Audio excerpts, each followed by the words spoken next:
ഈ പെസഹ നൽകുന്ന സന്ദേശം എന്താണ്? കർത്താവിന് മഹത്വം ഉണ്ടാകട്ടെ. പെസഹ എന്ന് പറഞ്ഞ എബ്രായ പദത്തിൻ്റെ അർത്ഥം കടന്നുപോക്ക് എന്നാണ്. ഇതിൻ്റെ അർത്ഥം എന്താണെന്ന് വെച്ചിരുന്നാൽ, ഒരു കാരണവശാലും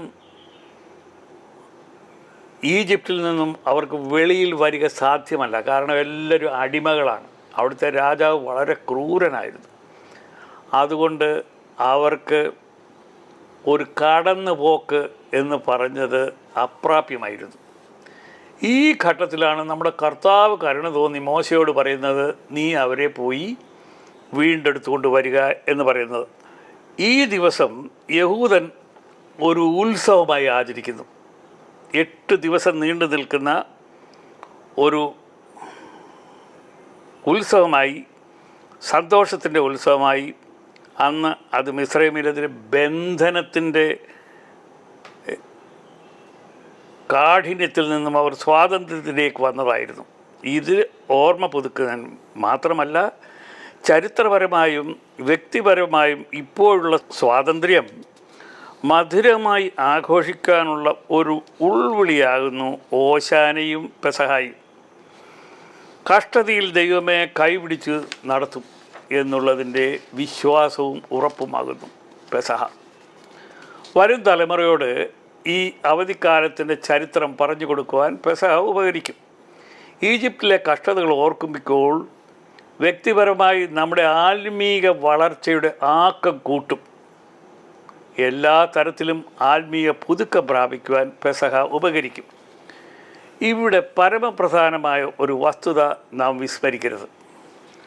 തിടുക്കത്തോടുകൂടി അരച്ച മാവ് പുളിക്കുവാൻ സമയം കൊടുക്കാതെ, ചുട്ട അപ്പം ഇരുന്ന് തിന്നുവാൻ സമയം കൊടുക്കാതെ നിന്നുകൊണ്ട് കഴിച്ചുകൊണ്ട് ഓടി. എന്തുകൊണ്ട്? വിഷയം തിന്മയും ദുഷ്ടതയുമായ പുളിപ്പ് ചേർത്ത ശപിക്കപ്പെട്ട വസ്തു നിൻ്റെ വായിൽ പുരോഹിതൻ ഇടുന്നതും അതുവഴി നീ നശിക്കുന്നതും നീ അറിയണമേ. നിങ്ങളുടെ പ്രശംസ നന്നല്ല. പൗലോസ് അപ്പോസ്തലൻ പറയുന്നു, ആസാര പുളിമാവ് പിണ്ടത്തെ മുഴുവൻ പുളിപ്പിക്കുന്നു എന്ന് അറിയുന്നില്ലയോ? നിങ്ങൾ പുളിപ്പില്ലാത്തവരായിരിക്കാൻ തക്കവണ്ണം പുതിയ പിണ്ടമാകേണ്ടതിന് പഴയ പുളിമാവിനെ നീക്കിക്കളവീൻ. നമ്മുടെ പെസഹ കുഞ്ഞാടും അറുക്കപ്പെട്ടിരിക്കുന്നു ക്രിസ്തു തന്നെ. ആകയാൽ നാം പഴയ പുളിമാവ് കൊണ്ടല്ല, തിന്മയും ദുഷ്ടതയും ആയ പുളിമാവ് കൊണ്ടും അല്ല, സ്വച്ഛതയും സത്യവുമായ പുളിപ്പില്ലായ്മ കൊണ്ട് തന്നെ ഉത്സവം ആചരിക്കുക. 1 കൊരിന്ത്യർ 6:6. സ്വച്ഛതയും സത്യവുമായ വസ്തുവല്ല നിൻ്റെ വായിലേക്ക് ഇട്ട് തന്നത്, തിന്മയും ദുഷ്ടതയുമായ വസ്തുവാണ് ഇട്ടത്.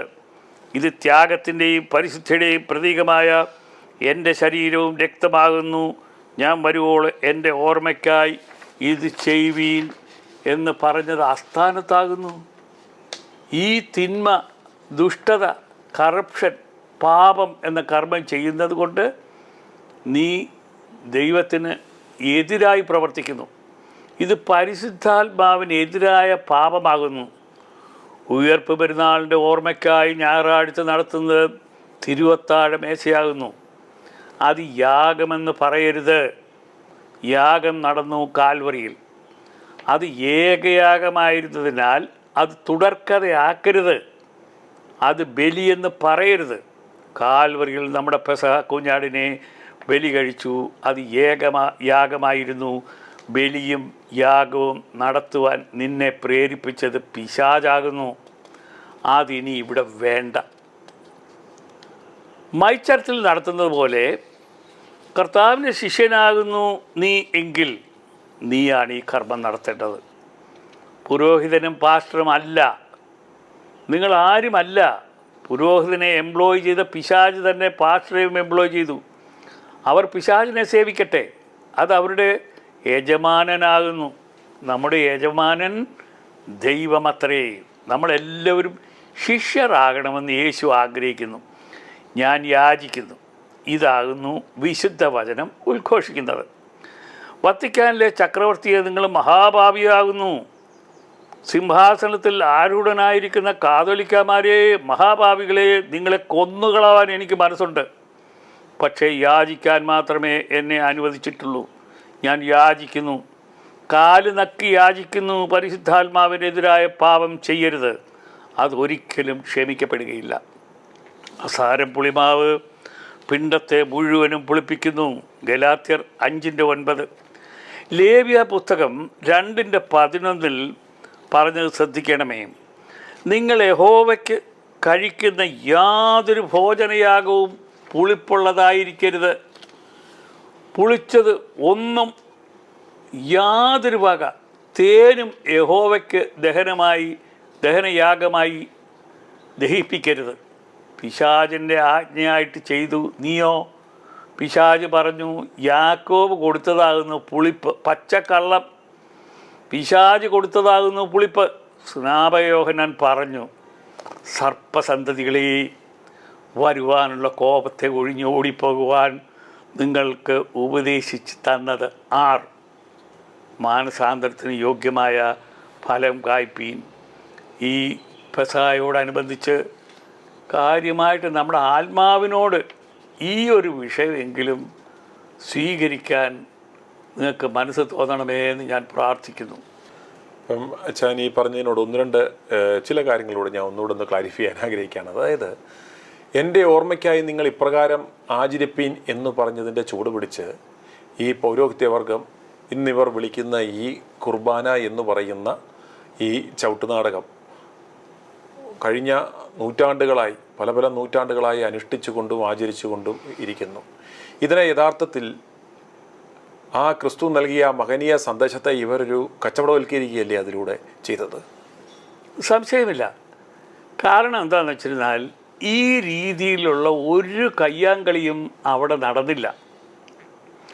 സാധാരണ അവർ ഭക്ഷണം കഴിക്കുന്ന പോലെ അട്ടിയായി ചുട്ട റൊട്ടി അട്ടിയായി വെച്ചു. വീഞ്ഞ് അവിടെ വെച്ചു. മീൻ വറുത്തതോ ഇറച്ചിയോ എന്തൊക്കെ ഉണ്ട്, അത് സദ്യയല്ലയോ, എല്ലാം അവിടെ വെച്ചു. ഭക്ഷണമൊക്കെ കഴിച്ചു കഴിഞ്ഞിട്ട് യേശു തമ്പുരാൻ ഇതിലൊരപ്പം എടുത്ത് നുറുക്കി അതിൻ്റെ ഒരു കഷണം അവർക്ക് കൊടുത്തു. അവരത് വാങ്ങി ഒരു താലത്തിൽ വീഞ്ഞ് വെച്ചിട്ടുണ്ട്. ആ വീഞ്ഞിൽ മുക്കി എന്നിട്ട് അവരത് വായിലിട്ടു.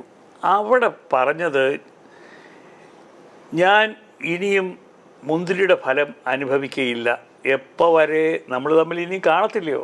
അതുവരെ ഞാൻ വരുവോളം നിങ്ങൾ എൻ്റെ ഓർമ്മയ്ക്കായി ഇത് ചെയ്യുവി. അതിൻ്റെ അർത്ഥം അപ്പം മുറിച്ച് കൊടുക്കണം, അത് വാങ്ങണം, എന്നിട്ട് താലത്തിൽ ഉള്ള വൈനകത്ത് അത് മുക്കണം, എന്നിട്ട് നമ്മൾ തിന്നണം. ഇവിടെ നമ്മൾ ഓർമ്മിക്കേണ്ട കാര്യം എന്താണെന്ന് വെച്ചിരുന്നാൽ, കാൽവരിയിൽ ഞാൻ അറുക്കപ്പെട്ടു, ഞാൻ മുറിക്കപ്പെട്ടു. അതിനെ സ്മരിക്കുന്നതാണ് ഈ അപ്പം മുറിക്കുന്നത്. കാൽവരിയിൽ എൻ്റെ രക്തം ചിന്തി, അതിനെ സ്മരിക്കുന്നതാണ് ഈ വൈൻ. ഈ വൈനും ഈ അപ്പവും നമ്മൾ കഴിക്കുമ്പോൾ യേശു ക്രിസ്തുവിൻ്റെ കാൽവരി യാഗത്തെക്കുറിച്ച് സ്മരിക്കണം. എന്തിനത്? എൻ്റെ പാപത്തിന് മറുവിലയായി തന്നെ നുറുക്കിയവനെ, തന്നെ രക്തം ചീന്തി മരിച്ചവനായ കർത്താവേ, ഇതാ അടിയൻ അവിടുത്തെ ദാസൻ എന്ന് പറഞ്ഞ് നമ്മളിത് അനുഭവിക്കണം.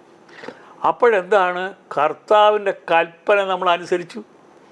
കൽപ്പന അനുസരിക്കുന്നവർക്ക് വേണ്ടിയാണ് പല സംഗതികളും. അതിന് പകരമായി ഇവരിവിടെ കാട്ടിക്കൂട്ടുന്നത് പറയാൻ ഞാൻ ആഗ്രഹിക്കുന്നില്ല.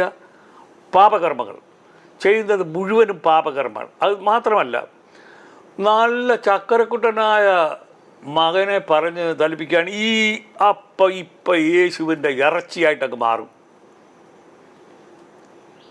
നമ്മുടെ കോളേജിൽ പഠിക്കുന്ന കുട്ടികളോട് പറഞ്ഞ് കേൾപ്പിക്കുകയാണ്, ഈ വൈന് ഇപ്പം യേശുവിൻ്റെ രക്തമായിട്ടങ്ങ് മാറും.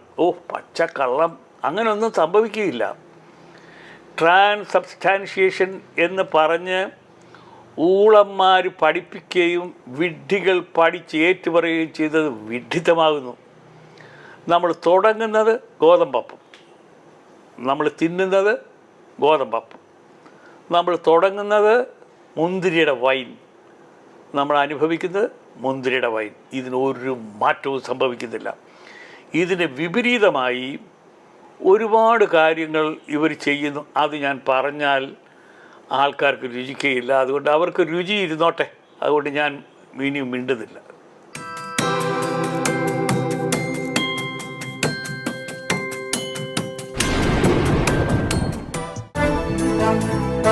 i2i News, an eye for truth. i2i News subscribe ചെയ്തിട്ടില്ലാത്തവർ ഇപ്പോൾ തന്നെ സബ്സ്ക്രൈബ് ചെയ്യുക. നോട്ടിഫിക്കേഷൻ ലഭിക്കുവാൻ ബെൽ ബട്ടണും അമർത്തുക.